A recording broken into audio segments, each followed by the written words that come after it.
8절에서 13절입니다.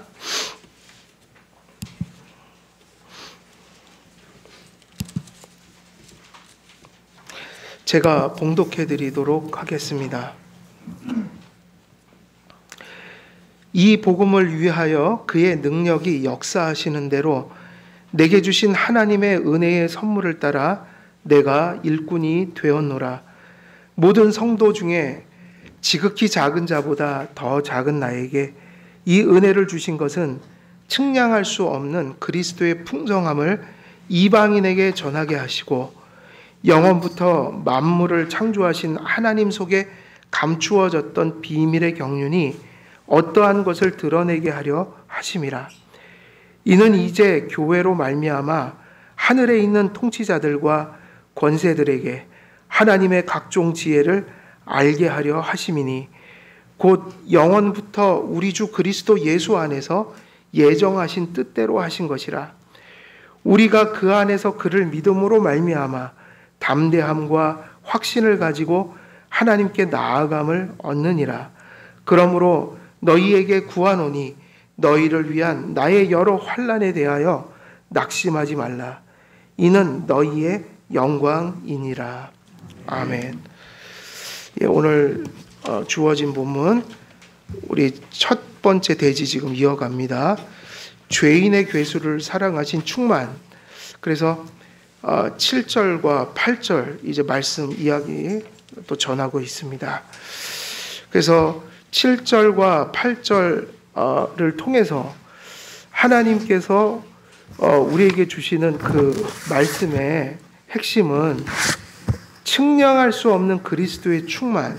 그러면 그 충만이 왜 측량할 수 없는 그리스도의 충만이냐?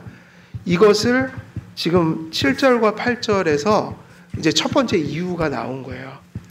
그래서 우리도 이러한 이치를 깨달아 그리스도의 그 충만이 측량할 수 없는 것임을 깨닫고 그 말씀을 삶에 적용하여 감사하면서 살아야겠다. 그래서 오늘 본문을 살펴보면 우리가 지난 시간에 거기까지 말씀을 전했습니다. 일꾼이라는 말씀을 좀 전하다가 끝났어요. 지난 시간에. 일꾼이라는 것이 오늘 본문에 나오는 일꾼하고 고린도전서 4장 1절에 나오는 일꾼이 그 단어가 헬라어가 다르단 말이에요. 그래서 디아코노스가 오늘 쓰인 이 일꾼이라는 말은 어떤 의미라고 그랬죠? 일꾼, 똑같은 일꾼인데 강조점이 다르다.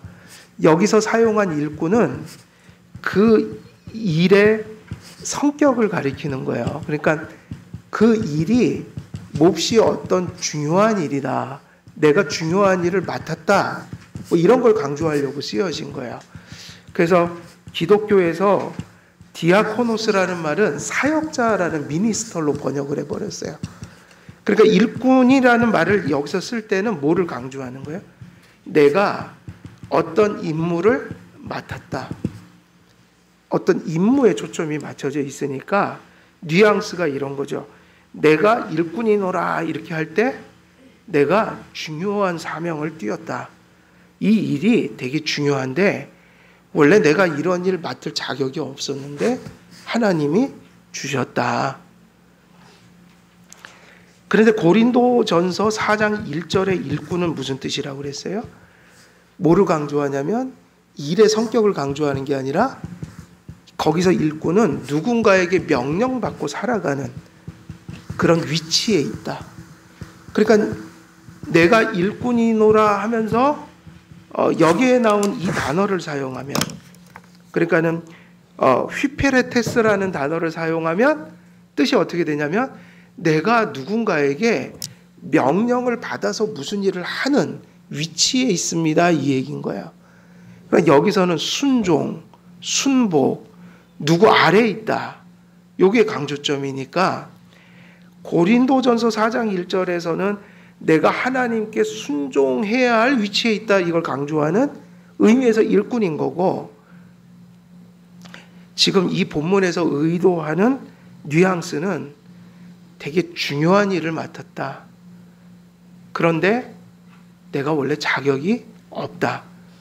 그러니까 7절과 8절은 뭐를 표현하고 있는 거냐면 바울의 그 예수님의 은혜 받기 전에 죄악상, 또 더 나가면 은혜를 받고 구원을 받았어도 여전히 나는 연약한 자인데, 요거를 강조하는 거예요. 이것을 강조하는 거예요. 그리고 뭐를 여기다가 대비시키는 거예요? 지금 대조시키고 있다고요. 나는 그런 사람인데 내가 뭐가 됐다? 일꾼이 됐다. 은혜를 받았다. 그러니까 나의 죄악상, 나의 연약함, 나의 미련함을 뭐하고 대비시키는 거예요? 그런데도 하나님이 은혜를 주셔서 내가 이렇게 일꾼이 되었습니다. 그 성도님들의 이게 자의식이 돼야 됩니다. 뭐 우리 같은 사역자들 말할 것도 없고요. 또 사역자들이 아니더라도 성도님들도 항상 그 마음이 있어야 돼요. 우리는 항상 아무것도 받을 자격이 없는 자들이에요. 육체적인 것만 해도 하나님 것이어서 그냥 너 오늘 그냥 올라와라. 그만 살아라. 그러면 그냥 호흡이 끊어지는 거예요. 그 순간에. 세상의 죽음은 가지각색의 이유를 가졌지만 성경은 하나로 얘기해요. 내가 오늘 너의 영혼을 거두면 내 호흡이 끊어질 것이다. 우리가 살아가면서 칼빈은 기독교 강요에다 그런 얘기 많이 했어요. 섭리 얘기하면서 야, 우리가 죽을 이유를 대면 하루에도 12번씩 죽게 된다. 지나가다가 공사장에서 벽돌이 떨어져 죽을 수도 있고 코털을 뽑다가 뇌막염이 걸려요. 염증이 생겨서. 그래서 철학자들 중에 코털 옛날에 털을 이렇게 뽑았잖아요. 코털을. 그거 뽑다가 뇌막염이 걸려 죽은 사람들이 있더라고요. 염증이 생겨서 뇌에. 가다가 자동차 사고도 있고 뭐 별의별 이유가 다 있어요. 지금 저희들이 다 연수는 다르지만 여기까지 살아온 거는 칼빈은 그래 기적이라는 거야. 세상엔 죽을 일이 너무 많이 쌓여 있어서 사람들은 이렇게 죽고 저렇게 죽고 뉴스를 보면 오늘도 수없는 사람이 죽어가고 있어요. 그냥 오늘 하루 이렇게 호흡이 붙어 있는 게 얼마나 큰 은혜인지를 몰라요. 근데 그걸 감사하는 사람은 많지 않단 말이에요. 영혼에 관련된 것도 똑같아요. 믿음도 그건 하나님의 선물이지 내 맘대로 내가 믿는 것 같지만 하나님이 주신 거예요. 그러니까 우리는 항상 그렇게 생각하고 살아야 돼요. 최악의 상황에서도 우린 무언가를 받고 살고 있는 거야. 더 무언가를 내가 지금 받고 있기 때문에 지금 영이든 육이든 지금 지탱되고 있는 거야. 그러니까는 감사하지 않을 순간이 있을 수 있어요, 없어요? 그게 힘들지만 우리는 얻은 것보다는 잃은 걸 더 많이 생각하는 존재이지만 그래서 감사는 믿음으로 해야지 되는 거예요. 감정이 아니라 상황이 아니라 뭐죠? 의지로, 진리로. 진리가 이거니까. 진리가 지금 내가 존재하는 한 무언가는 내가 받고 있는 거예요. 지금도. 그러니 감정이 아니라 뭐로 감사해요? 의지로. 근데 그 의지라는 게 억지로가 아니라고요. 성경에는 억지로 하는 건 외식이에요. 여기서 의지적으로 하라는 거 뭐냐면 진리가 그러니까. 성경 보니까 진리가 그렇게 말씀하니까 그게 맞기 때문에 내가 감사하지 못할 것 같은 정서가 있지만 하나님이 그렇게 말씀하시니 그건 진리니까 내 기분은 아니라고 하지만 그게 사실이니까 감사하자. 이게 진짜 감사한 거예요. 사람이 어떻게 매일 기분이 좋아요? 안 돼요, 그거는. 기분 따라 살면 안 돼요. 진리를 따라, 사실을 따라. 그게 진짜니까. 그래서 사도 바울은 그렇게 고백합니다. 내가 일꾼이 되었노라. 근데 이게 은혜다. 바울은 자신의 죄악의 깊이를 드러내므로 지금 바울이 뭐 하고 있는 거예요? 자기의 죄악의 깊이를 드러내고 있는 거예요. 근데 겸손이라고 할 때 이런 게 아니라고요. 제가 높은데 좀 낮춰야지. 사람들 앞에 겸손한 모습을 보이기 위해서 원래 나는 이 정도 되는데 이렇게 낮춰줘야지 내가 나를. 이건 겸손 아니에요.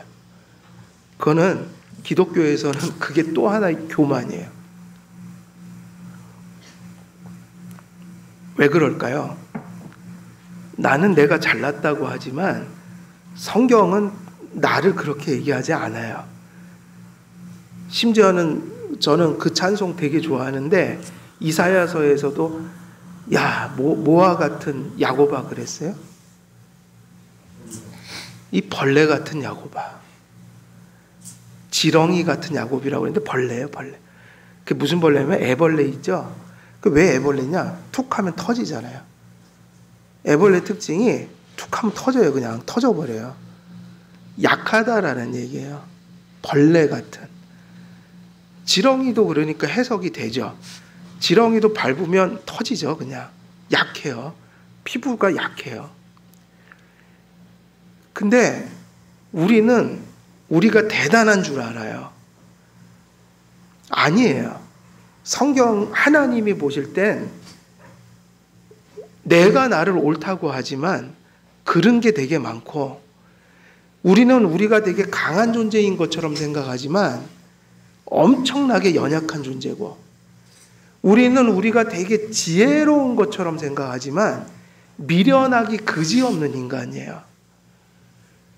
우리는 우리가 무엇을 생각해서 나갈 길을 찾을 수 있다 하지만 우리는 스스로 출구를 찾을 수도 없고 아무것도 할 수가 없는 존재예요.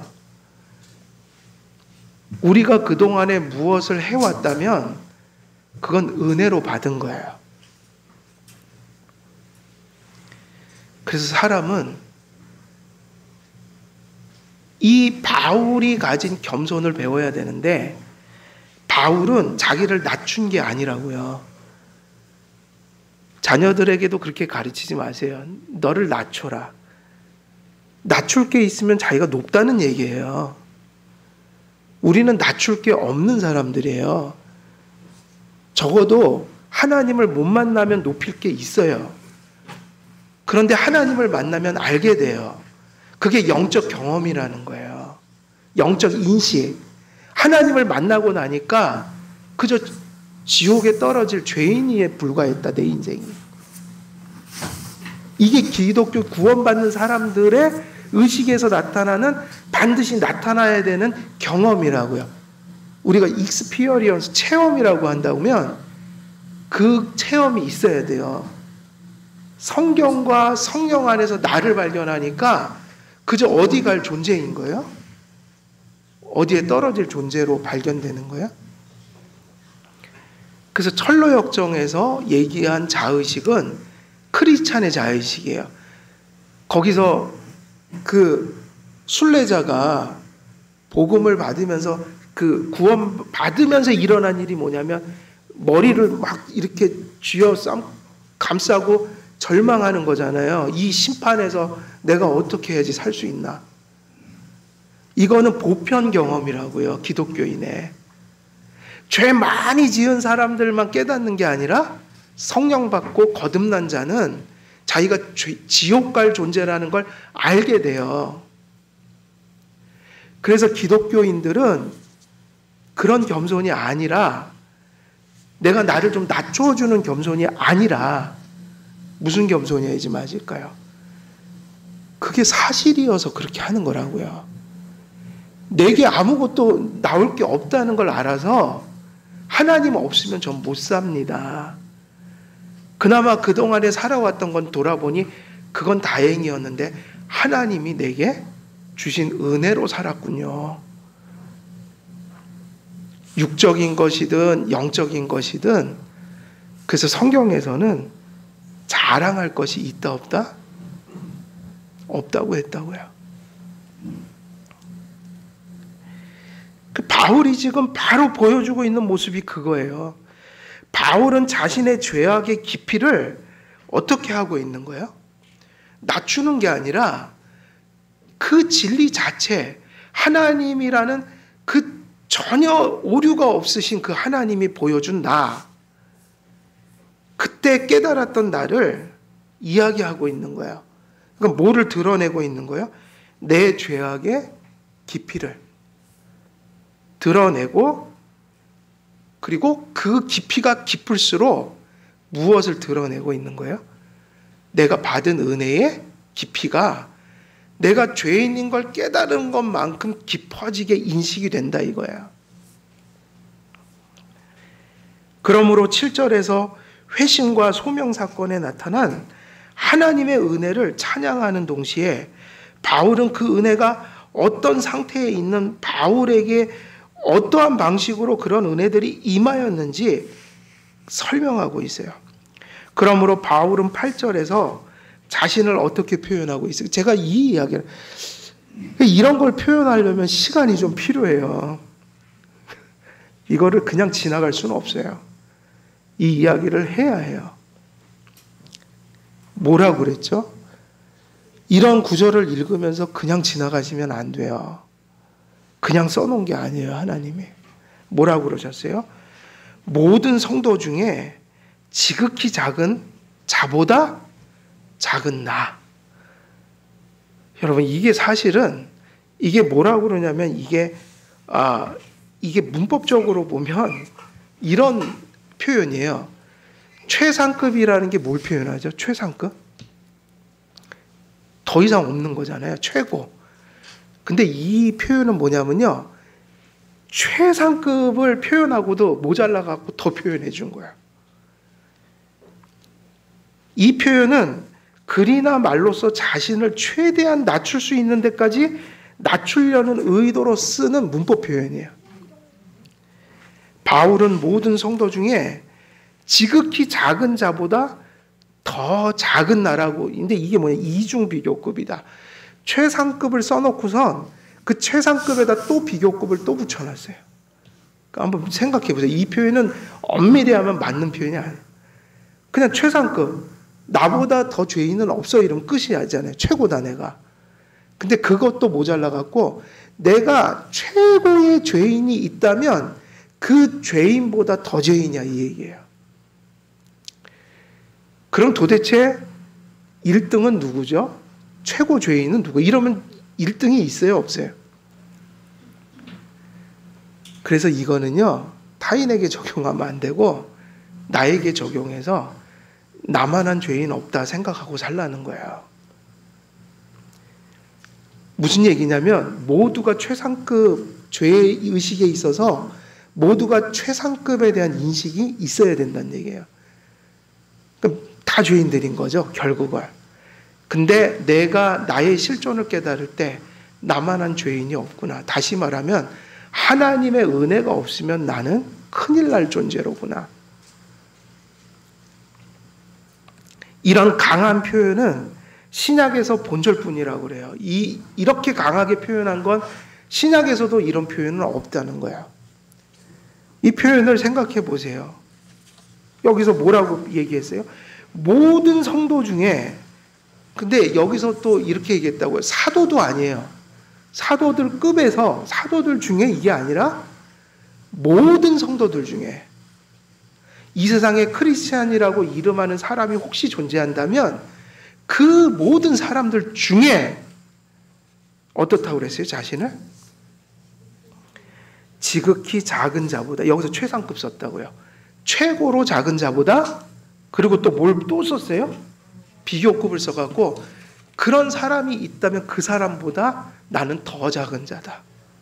그럼 제가 여쭤볼게요. 바울이 자기를 낮춘 겁니까? 아니면 사실이 그래서 고백한 겁니까? 이게 중요한 거예요. 저는 지옥 그 구원의 확신 때문에 지옥에 갈지도 모른다는 생각 때문에 한 번 이 고민을 한 적이 있었어요. 제가 하나님이 날 버리셨으면 어떡하지? 이게 하루에 밥 먹을 때도 아무것도 안 해도 뭐를 해도 이게 떠나가질 않아서 미칠 정도로 힘들었던 적이 있어요. 지옥에 가면 어떡하지? 여러분, 나보다 불행한 사람이 없던데요. 근데 교회 가서 제일 부러운 게 누구냐? 그냥 하나님의 그 구원의 그 기쁨에 차갖고 그렇게 찬송 부르는 모습을 성도 이렇게 얼굴이 딱 보이는 거야.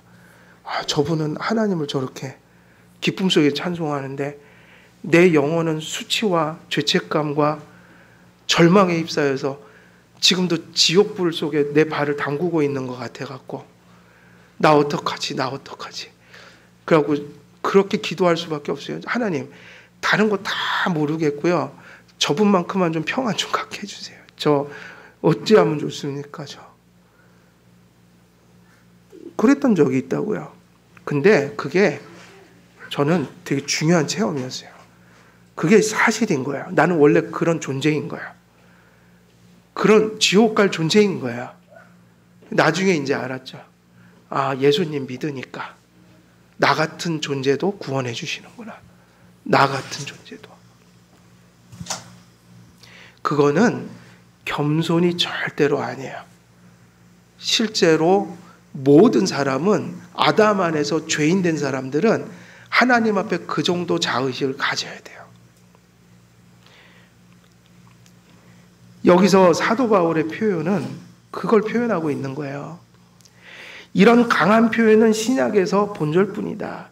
이중 비교급으로 표현한 바울의 표현은 모든 성도들 중에 가장 작은 자가 있다면 그 가장 작은 자보다 더 작은 것이 나입니다 라는 뜻을 표현하고 있는 거예요. 그러므로 이 말은 자기보다 더 낮은 자가 없다는 자기 비하이며 최고의 겸손의 표현이에요. 그러면서 여기서 우리가 인식할 것은 죄인들은 비교할 수가 없어요. 모두가 최고 비교급들이에요. 이중 비교급이라고요. 나만한 죄인은 각자 없어요. 해결할 수 없는 죄란 말이에요. 예수님이 아니면. 이 말은 디모데전서 1장 15절에서 사도 바울은 계속 얘기해요. 자기를 뭐라고 표현했어요? 나는 죄인 중에 괴수다. 바울은 사도들 가운데 자신을 낮춘 것이 아니라 모든 성도들 가운데서 자신이 가장 작은 자라고 규정합니다. 이 말은 자신의 이름을 염두에 두고 사용한지도 몰라요. 왜냐하면 바울의 로마식 이름은 뭐죠? 바울의 이름이 뭐예요?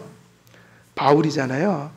근데 라틴어로 하면 파울루스인데 이 로마 말로 하면 파울루스인데 파울루스라는 말도 뜻이 뭘까요? 작은, 적은 이런 의미예요. 거기다가 사도 바울은요. 외모도 어떠했을 것 같아요? 키가 아주 작았대요. 삭개오 같은 사람이에요. 한마디로 말하면. 그리고 일생 동안 쫓아다녔어요. 이게 기독교인이 되고 나서 일생 동안 아주 안 좋은 배경을 가진 사람을 하나님이 사도로 쓴 거예요. 사실은. 왜일까요?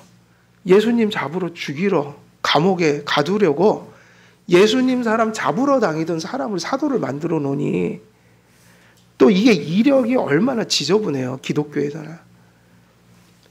오늘날 같으면 목사님 되려고 이력서 쓰는데 통일교, 무슨 교, 이단만 또 쫓아다닌 거야, 어렸을 때. 그 이력서에 이단 목록이 쫙 있는 거야, 이력에. 그럼 목사님들은 안 좋아합니다. 그거 보면. 이래요. 지금 사도 바울은 그런 사람이에요. 딱 하나, 바리새인 중에 바리새인, 유대교로 보면 높은 지위에 있었고, 또 헬라 사람이죠. 헬라파 유대인. 그리스 철학도 알고 많은 학문을 가졌던, 철학을 가졌던, 하지만 기독교적인 크리스찬의 기준에서 보면 정말 별 볼 일 없는 사람 중에 한 명이요. 이런 사람 썼다가 문제가 생길 수도 있는 사람이었다. 사도 바울은 알았어요. 자기 자신을. 바울의 자기 규정은 이런 것일 수 있어요. 나는 육체적으로 보잘것없이 작은 자일 뿐만 아니라 도덕적으로나 영적으로 보면 모든 그리스도인들 중에 나 같은 죄인이 없다. 그러면 이런 말씀들을 묵상하면서 성경을 읽으면서 이게 되게 중요해요. 다 해석은 각자 나름대로 하니까요. 적용을 나름대로 한다. 근데 여기서 의도는 낮추는 게 아니라는 거. 뭐죠? 하나님 앞에서 드러난 나를 고백하고 있을 뿐인 거예요. 기독교인의 겸손은 이런 거예요. 낮춰주는 게 아니에요. 우린 낮은 사람들이라 이거예요.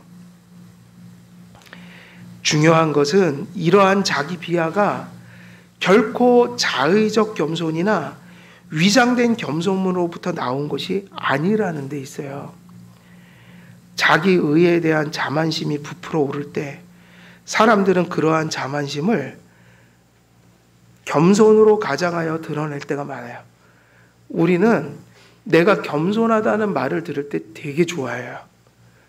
그래서 어떻게 해요? 겸손한 척을 한다고요. 그럼 겸손한 척을 어떻게 하죠? 내가 너희들보다 훨씬 나은데 내가 조금 낮춰줄게. 여기서 문제가 발생하는 거예요. 크리스찬의 자의식은 그런 게 될 수가 없어요. 사실은 타인이 자신을 인정해주고 높여주기를 바라는 마음으로 명예를 얻기 위해 겸손한 척하는 사람들이 많아요. 그래서 이런 것은 유교에 가면 많이 배울 수 있어요. 유교 학자들도 자기 스스로도 반성해요.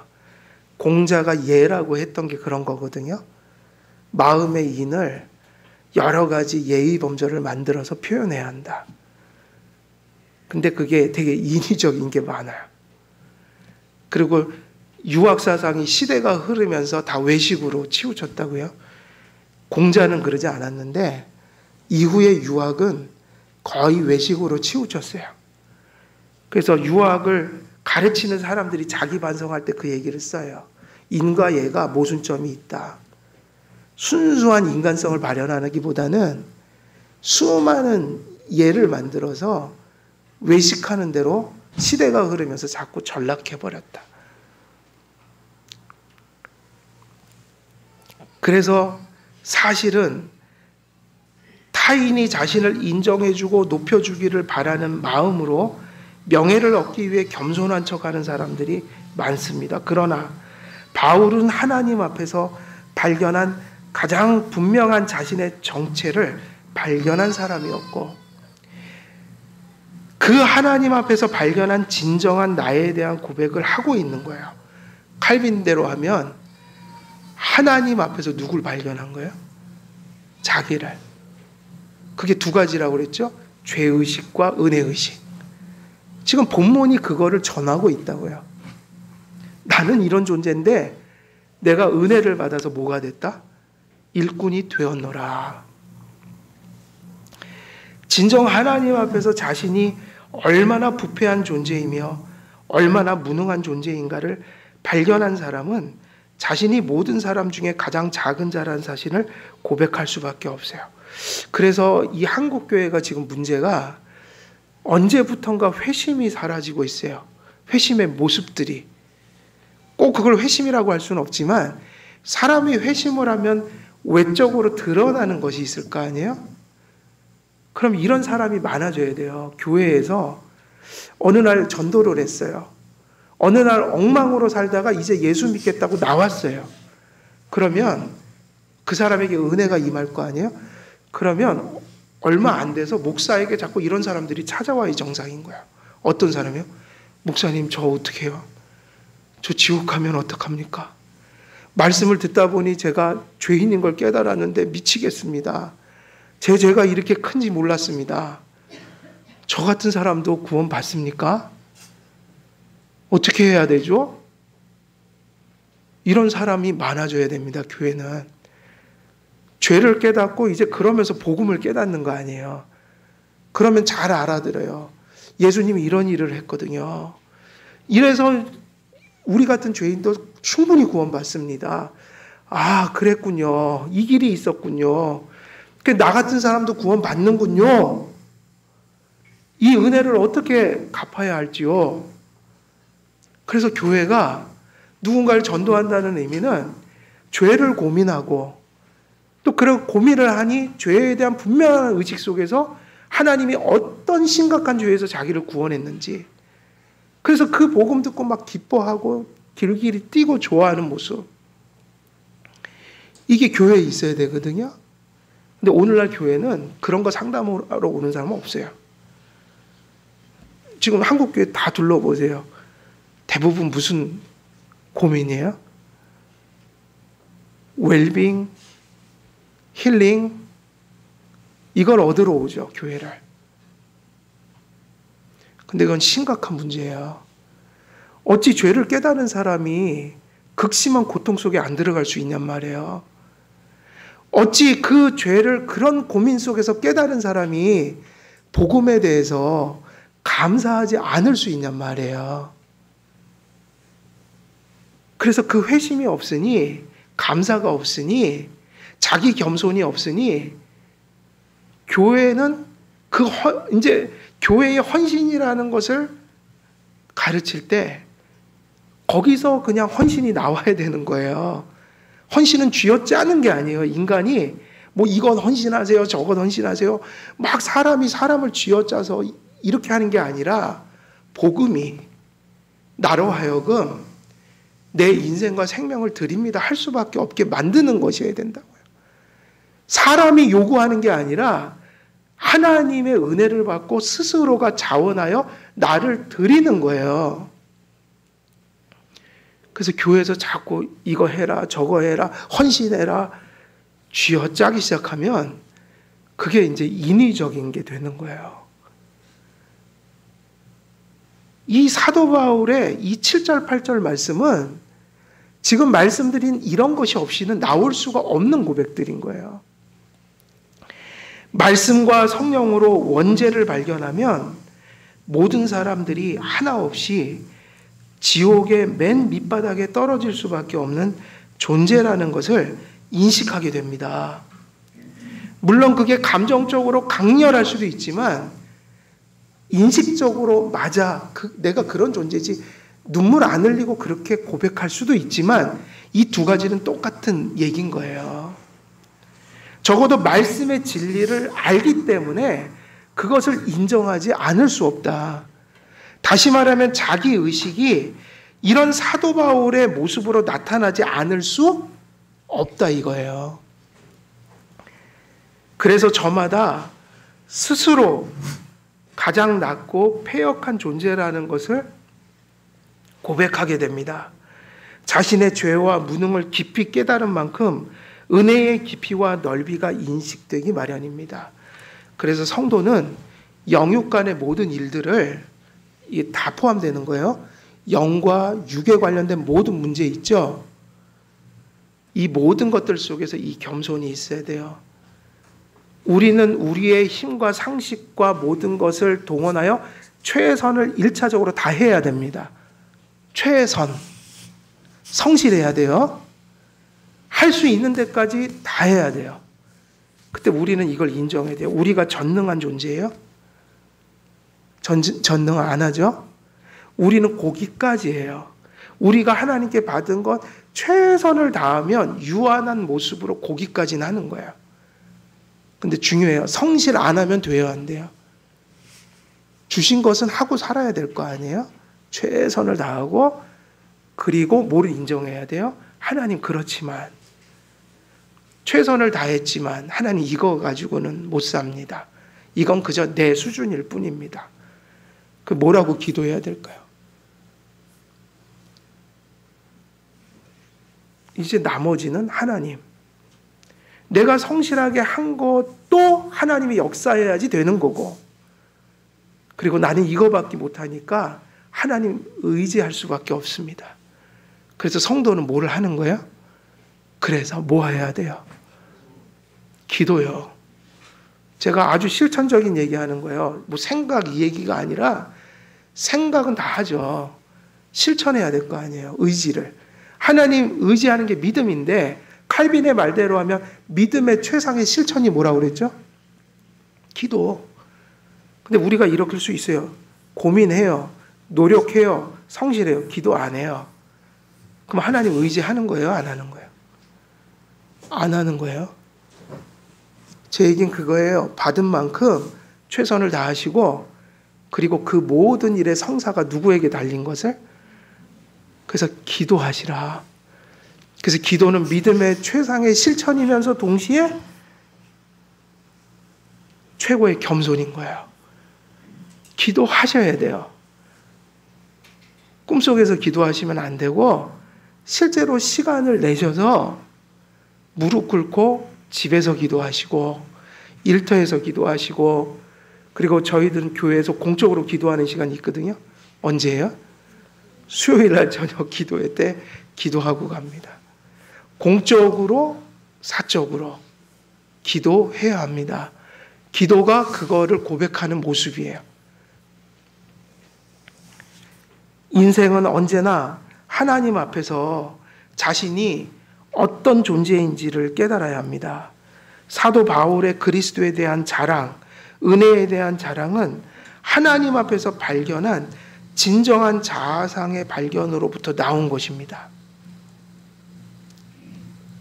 우리도 우리 자신이 어떤 존재인지 하나님 앞에서 발견하게 되면 바울처럼 자신이 모든 사람들 중에 가장 작은 자라는 것을 고백하게 될 것이고, 그래서 이 축복을 받으시길 바라요. 모든 성도들 중에 가장 죄인들 중에 내가 최고의 죄인이노라, 이거를 깨닫는 은혜가 있길 바라시고, 그리고 이런 죄인을 구원해 주신 은혜가 내 안에 충만하구나, 이거를 확신하는 여러분이 되시기를 바라는 거예요.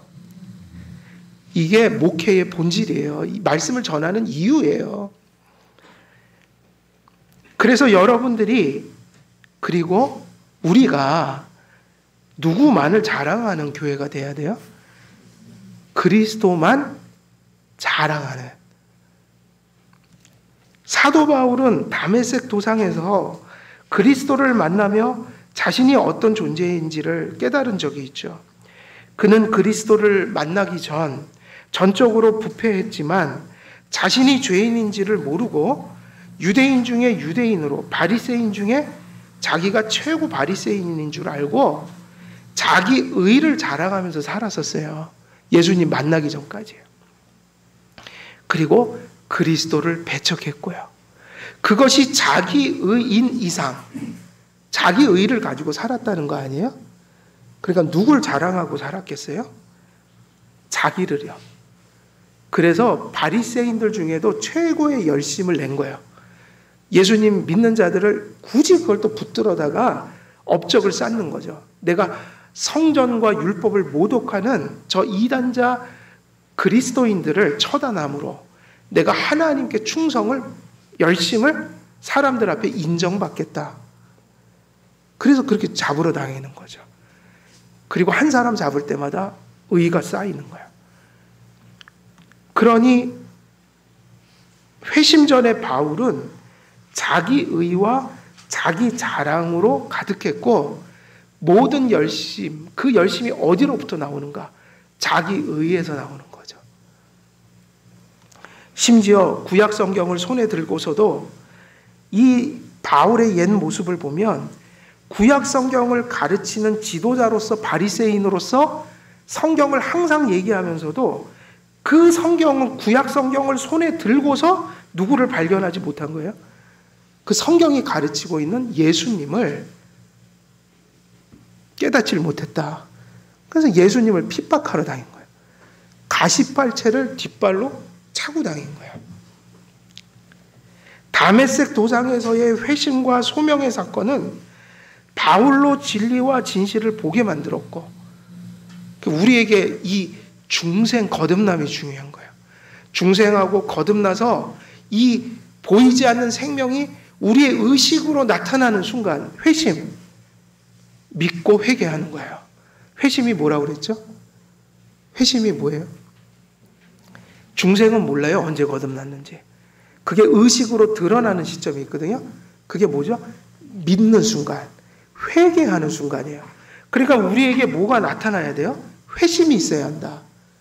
하나님을 불분명하게 믿다가 확고하게 믿는 확신이 들어와야 되고, 그리고 하나님 앞에 죄를 인간적인 관점에서 죄를 바라보다가 하나님의 시야로 죄를 깨달아서 회개하고 돌아가는 삶이 뒤바뀌는, 요게 회개다. 그러면 회심이 뭐예요? 믿고 회개하는 거다. 간단해요.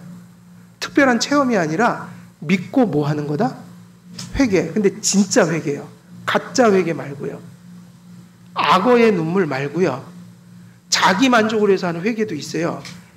절대로 하나님께 돌아갈 마음도 없고 고치지도 않고 또 다시 현실로 오면 죄를 사랑하고 괜찮다고 사는 거예요. 그러면서 이게 죄책감이 좀 쌓이면 그거를 일종의 배설하는 통로로 눈물 막 흘리면서 한번 회개한 것처럼 하면 후련하잖아요. 뭐 용서받은 것 같지? 하나도 안 바뀌었는데. 그러니까 이제 다시 더 죄를 지려고 충전하는 시간이에요. 그 회개는. 그래서 거짓 회개. 그럴 때 흘리는 눈물이 뭘까요? 자기를 속이는 기만의 눈물. 그걸 무슨 눈물이라고 하죠? 악어의 눈물. 사람 죽여놓고, 옛날에 폭군들이 아마 그랬을 거예요. 사람 죽여놓고 좀 죄책감 찔리잖아요. 주여 그러면 눈물 흘리고, 이제 좀 편해졌네. 좀 편하게 사람 또 죽이러 가자. 이런 사람이 있을 것 같아요? 없을 것 같아요? 이때니까요. 이러면 큰일 나요. 이거 거짓 복음이에요. 복음은 믿음을 주고 새 생활을 줘요. 바울은 하나님 앞에서 자신의 참모습을 발견하고 자신이 죄인의 계수임을 발견하게 만들었죠. 바울의 자기 비하는 진리 인식에서 온 가장 정직하고 진실된 고백이지 가장된 겸손이 아니었어요. 그러므로 자신의 회심 사건과 소명을 받는 사건을 통해 바울은 그리스도의 풍성이 측량할 수 없는 것임을 깨달았습니다. 왜 그리스도의 풍성입니까? 이게 이제 중요한 얘기죠. 본연으로 주제로 돌아오면 지금 하고 있는 이야기들이 바로 이런 의식 속에서 바울은 뭘 깨달은 거예요? 자기 의식이 분명할 때만이 하나님의 은혜가, 그의 충만이 뭐 할 수 없는 것이라는 걸 알게 돼요. 헤아릴 수가 없는 은혜구나. 내가 어떤 존재인 것을 깨닫고 나면 내가 받은 은혜가 이해가 안 되는 거예요. 아니, 세상에는 그 은혜가 허락되지 않은 사람들이 많거든요. 우리가 선택을 얘기할 때 유기자와 선택자가 있잖아요. 믿음을 가지지 않고 죽는 사람이 있어요. 끝까지 안 믿고 회개 안 하는 사람들. 근데 그들에게 은혜가 허락되질 않았어요. 그러면 그들과 우리가 차이가 있어요, 없어요? 똑같은 죄인이에요. 원래 우리도 그렇게 죽어야 마땅한 거예요. 근데 이렇게 산 이유는 하나밖에 없어요. 하나님이 우리를 사랑하셔서 받지 못하는, 어떤 사람들에게는 허락되지 않은 은혜를 우리에게 베풀어 주신 거예요. 바울은 이거를 분명하게 깨달은 거예요. 그래서 무슨 은혜라고 얘기해야 돼요? 측량할 수가 없고 헤아릴 수가 없어서 도무지 나 같은 인간을 하나님이 왜 구원해 주실까? 저도 그 생각 많이 했어요. 나 같은 인간을 왜 구원하시지? 이해가 안 된다. 나라면 나 같은 인간을 수천 번도 더 버렸을 거다. 하나님이 내가 뭐라고 은혜를 주실까? 그 사실은 답이 없어요. 왜 나를 사랑하실까? 답은 없어요. 하나님이 나를 사랑하시를 기뻐하셨기 때문이에요. 그것보다 더 나가면 교만한 거예요. 그리스도와 교회에 대한 핍박자요, 회방자요, 폭력자로서 바울을 새 사람, 새 인류로 거듭나게 하신 그 은혜와 교회를 핍박하던 자신을 교회의 사도로 세워주신 은혜가 오직 그리스도 안에서 주어진 것을 깨닫고 경험했죠. 바울은 자신의 마음과 삶 속에서 그리스도 안에 있는 하나님의 능력과 은혜와 자비를 경험한 겁니다. 이것을 경험할 때 사도 바울이 도무지 용서될 수 없는 죄를, 그리고 인간의 힘으로는 나 같은 인간을 바꿀 수가 없는 건데, 내가 나를 바꾸려고 해도 하루에 12번도 더 넘어지는데 어떻게 나는 용서받고 나는 지금 이렇게 변화될 수 있는 것인가? 기독교인에게 있어서 최고의 기적은 뭐예요? 기독교인에게 있어서 최고의 기적은요, 내가 용서받은 사실이에요. 그리고 그 다음에 뭐죠? 나 같은 사람이, 그렇게 믿을 수 없는 사람이 믿게 되었고, 그렇게 죄의 진탕 속에 살아야 될 내가 새 마음을 갖게 된 거. 용서받은 것과 변화된 거예요. 회개한 거예요. 이것이 기적이라서 이 은혜를 아는 사람은 하나님 앞에 더 기적을 보여달라고 하지 않아요. 이것보다 더 큰 기적이 없고 이것보다 더 중요한 기적이 없기 때문이에요. 일평생 가슴에 새기고 살아야 돼요. 내가 용서받은 거 기적이다. 내가 변화된 거 기적이다. 있을 수 없는 일이 내게 경험된 것이다. 내가 하나님 살아계신 거 증거되라고 하면 나 이거 두 가지로 내가 얘기할 수밖에 없습니다. 나 같은 인간 용서받은 거 하고 이 변화될 수 없는 존재를 이렇게 바꿔놓으신 거, 저는 이게 기적이라서 나는 여기서 하나님 믿고 확신합니다. 이 정도가 돼야 된다는 거예요. 그리스도는 진정 그가 받은 모든 것들의 근원이시고 그가 소유하고 베풀어 주시는 은혜가 헤아릴 수 없을 만큼 풍성함을 우리는 발견해야 하며 감사하고 감격해야 합니다. 그러므로 바울이 자신을 모든 성도 중에 지극히 작은 자보다 더 작은 나라는 그 고백은 하나님 앞에 자신을 발견하고 그 발견한 나를 통해서 하나님의 은혜를 경험할 때 그 은혜가 측량할 수 없는 것임을 알게 된 것이죠.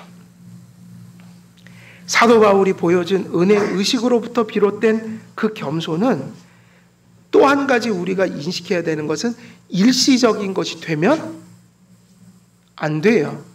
어떤 것이 돼야 되죠? 그 감사가, 그 깨달음이, 그 겸손이 영구적인 것이 되어야 한다. 처음에 그걸 경험하는 건 회심이라고 하죠. 그럼 이제 그 의식이 끊어지면 안 돼요. 죽을 때까지 그게 기억되고 적용돼야 돼요. 왜요? 뭐가 남아있으니까요. 성화. 성화는 그 겸손이 없이는 안 돼요. 왜냐? 성화. 오늘도 그 은혜로 내가 바뀌어지는 거라고요. 고치지 못한 것을 고칠 수 있는 거라고요. 오늘도 여전히 죄 짓는 우리가 용서받을 수 있는 이유가 그리스도의 은총 때문인 거예요. 그래서 사도 바울은요, 지금 이런 고백을 했지만 하나님 눈에 볼 때는 사도 바울도 어떻게 될 확률이 있는 사람이에요? 사도 바울이 지금 엄청나게 자기를 낮췄죠. 겸손함을 드러냈죠. 자기 인식을 바르게 가졌죠. 근데 사도 바울도, 이 고백을 하는 사도 바울도 어떻게 될 확률이 있는 사람이에요? 여죄가 있잖아요. 이 겸손을 금세 잊어버릴 수 있어요. 왜냐하면 사도 바울은 사도였기 때문에 너무 많은 계시를 받았고 너무 대단한 체험을 많이 했어요. 그 권위는 우리가 직분이라는 걸 얘기할 때 최고의 직분이에요, 사실은. 사도 같은 직분이 없어요. 그러니까 하나님이 보실 때는 사도 바울이 이렇게 겸손을, 신앙적 겸손을 드러냈지만 언제나 어떻게 될 확률이 있는 거예요? 자만하고 교만해져서 결국 자기의 죄의 깊이를 잊어버리고 은혜를 다 쏟아버릴 위험성이 있다. 그러니까 고린도후서 12장 7절에 무슨 얘기가 나오냐면 여러 계시를 받은 것이 지극히 크므로 너무 뭐하지 않게 하시려고? 자고하지 않게 하시려고 내 육체에 뭐를 주셨다? 가시 곧 사단의 사자를 주셨으니 이는 나를 쳐서, 기분 나쁜 얘기가 나오죠. 가시를 주셨는데 그것도 무슨 가시예요? 생선가시도 아니고 나뭇가시도 아니라 기분 나쁜 가시. 굳이 그걸 붙이셨어요. 최고악, 절대악, 사탄의 가시를. 그러면서 뭐라 그러죠? 또 기분 나쁜 얘기가 또 나와. 쳐서 하나님이 또 치신대요. 너무. 근데 왜 사도 바울에게 이게 주어졌다? 잘못할 때 주어졌어요? 안 잘못할 때 주어졌어요?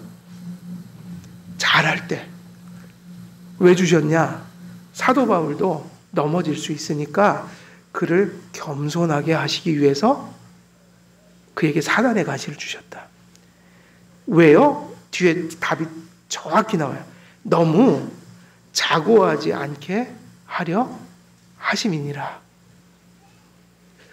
사도 바울이 잘하고 있는데 하나님 보실 때는 아닌 거예요. 그래서 그를 너무 사랑하셔서 사단의 가시를 보내서 그를 쳐갖고 엄청 교만해질 수도 있으니까 미연에 방지를 하셨다.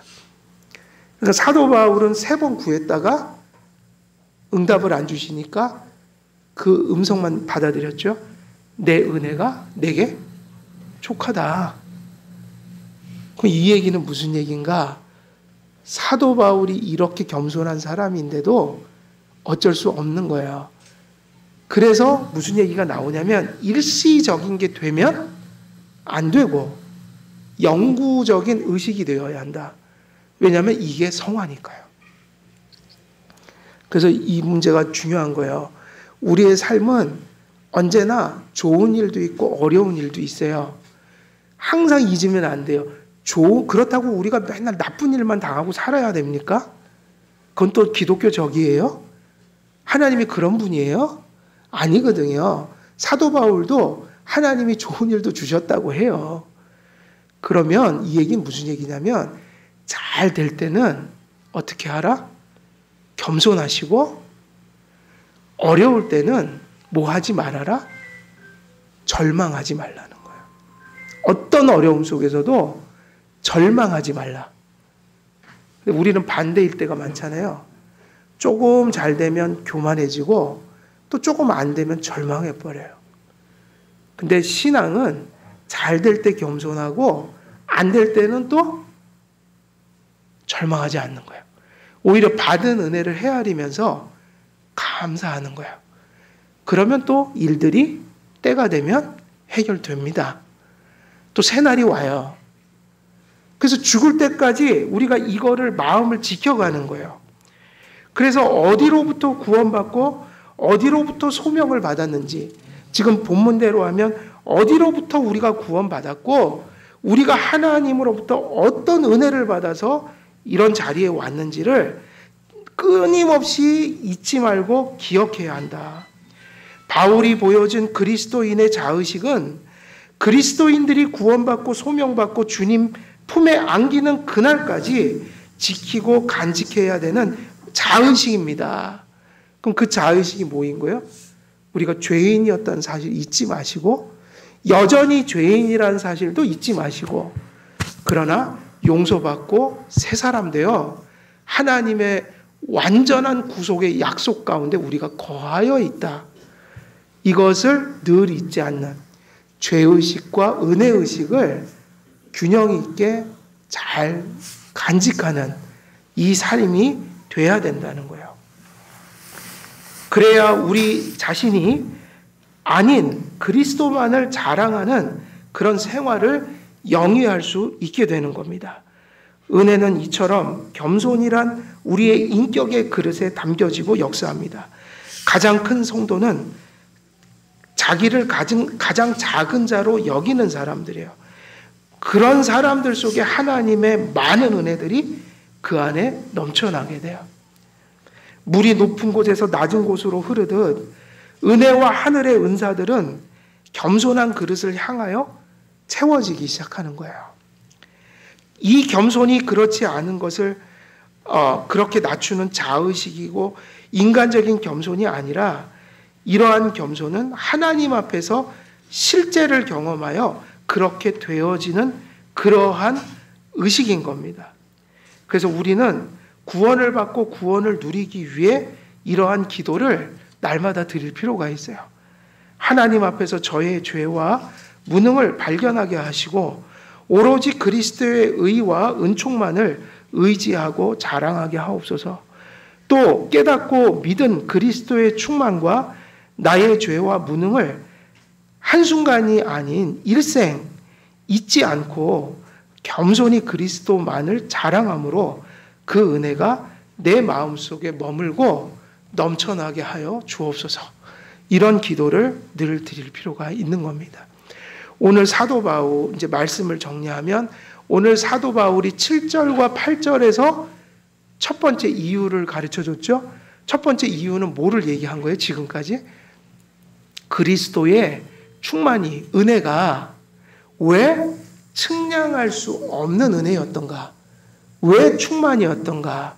측량할 수 없는 이유를 발견한 것은 사도 바울의 이야기대로 하면 7절 8절대로 하면 내가 구원받고 하나님의 성도로서 혹은 여러 일들을 맡은 일꾼으로서 어떤 모습 속에서 내가 부름을 받았는지를 알게 되면 그 은혜가 너무 커서 측량할 수 없는 하나님의 은혜라고 고백할 수밖에 없게 된다는 것을 사도 바울의 회심 사건 그리고 소명으로 부름받은 사건 자기의 경험한 사건을 통해서 그리스도의 충만을 지금 전하고 있는 거예요. 그러니 이 회심과 이러한 소명을 우리 모든 성도님들 받았다고 그랬잖아요. 우리들도 동일한 의식이 우리의 마음속에서 넘쳐나야 하는 것입니다. 이런 은혜를 받아 누리시는 한길교회 모든 성도님 되시기를 우리 주 예수 그리스도의 이름으로 축원드립니다. 은혜로우신 아버지 하나님, 오늘 바울의 7절 8절 말씀을 통하여 우리 주 그리스도의 충만이 어찌하여 측량할 수 없는 그런 충만인가를 다시 한번 말씀을 통해서 확인하였습니다. 바울이 가졌던 그 선한 믿음의 의식, 자신을 어떤 존재로 깨닫고 또 그러한 존재에게 어떤 은혜가 임하였는지를 일평생 잊지 않고 붙들고 살아갔던 바울처럼 우리도 동일한 의식으로 날마다 순간마다 또 우리의 호흡이 끊어지는 그 순간까지 그리스도의 충만이 측량할 수 없는 충만이라고 고백하며 감사하며 살 수 있도록 하나님 함께해 주옵소서. 감사드리오며 우리 주 예수 그리스도의 이름으로 기도드리옵나이다. 아멘.